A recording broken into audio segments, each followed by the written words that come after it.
মাথার যন্ত্রণা যদি মাথার উপরের দিকে হয় তাহলে আপনার ডিহাইড্রেশনের সমস্যা হতে পারে। প্রচুর পরিমাণে জল খেলে উপকার পাবেন।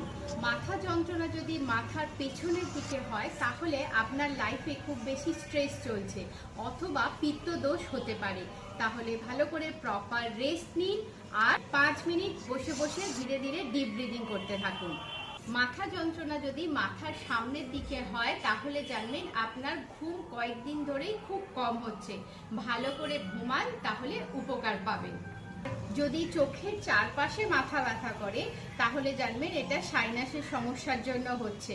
গরম জলে ভাপ নিন তাহলে কিন্তু খুব উপকার পাবেন।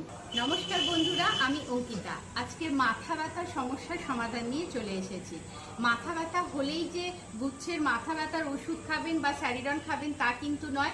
প্রাকৃতিক উপায়ে কিন্তু মাথা ব্যথা আমরা কম করতে পারি। আগে জানতে হবে আমাদের মাথা ব্যথাটা কেন হচ্ছে। সবশেষে বলি, যদি দীর্ঘদিন ধরে প্রচুর মাথা ব্যথা করে তাহলে কিন্তু অবশ্যই ডক্টরের পরামর্শ নেবেন।